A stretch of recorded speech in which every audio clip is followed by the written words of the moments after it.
Chapter 15 Group Project by Andrea Gallardo, Matthias Jurinsky, Carlo Herrick, and Andrea Moldova. Informal Economics of Latin America. Narcotics. The countries most affected by this drug trade in Latin America were Peru, Bolivia, Colombia, and Mexico. For the past 3 decades, the United States has been facing a war against drugs. It is said to have actually lowered the consumption of narcotics. In Mexico, it is estimated that these drugs gross anywhere between $17 million to $38 million per year. In Peru, the production of cocaine fell 70% from a span from 1995 to 2001. Experts believe that this is attributed to the drop in prices of plant from which cocaine is derived from, coca. The war against drugs has had the harshest impact on Mexico, where in 2008, the Mexican president Felipe Calderón joined in. This caused a violent outbreak and caused a total of 30,000 known deaths in 2009 to 2010 alone. The Great Migration. Since the 1960s, more than 10 million people have migrated from Latin America to the United States, most coming from Mexico. Migrant workers in the U.S. have been sending money back to their home country known as remittance. In 2008 alone, Latin Americans sent back $70 billion to their mother countries, helping their families escape from poverty. Most recently, Latin Americans have started a trend towards Southern Europe rather than the United States. In 2010, 1 million Latin Americans and Caribbeans lived in Spain. As many as 40% of households in Latin America depend somewhat on this influx of money. There are worries in certain Latin American countries that a powerful workforce composed of people in their prime is being lost to the migration of their mother countries. The cities. Migration from the countryside to the cities.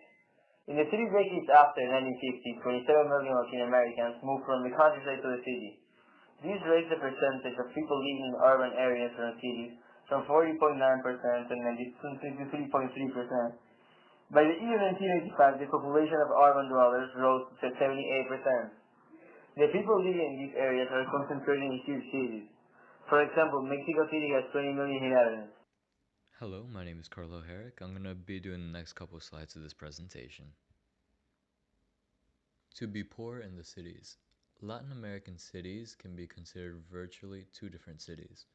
They were divided up into the rich and the poor. Most of the major cities in Latin America had a lavish town center which was full of skyscrapers and had many paved roads. But just on the outskirts of this downtown area, it was full of poor.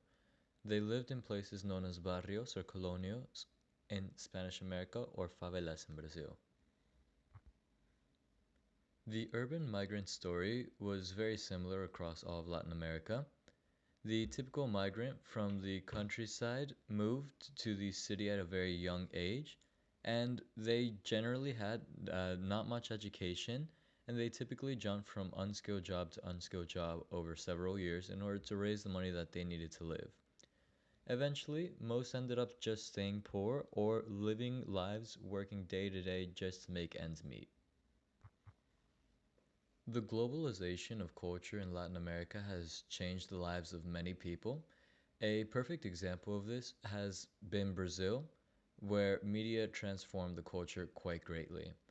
It started in the 1960s when magazine circulation increased 5-fold from 1960 to 1985, and the number of record players also increased 800% from the year 1967 to the year 1980. By the 1980s, 73% of Brazilians already owned a television, and by 1996, Brazil became the 7th largest advertising market. Hi, my name is Andrea Moldova, and today I'll be speaking about the globalization of culture.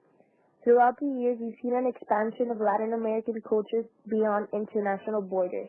A large number of Latinos may now watch Latin American soap operas, known as novelas, on television channels such as Univision and Telemundo. There are also a myriad of Latin American musicians that play all over the world, especially here in Miami. Art in Latin America was based on contemporary issues. The 30s and 40s had geometric abstract art by artists such as Diego Rivera, which is a painting to the right. The 50s brought about reactions against muralists led by José Luis Cuevas, and the 60s embraced social protests. They also fought to make sense of a world of bitter poverty and profound disappointment. To conclude this presentation, the modernization of mass communications created a more nationally inclined population.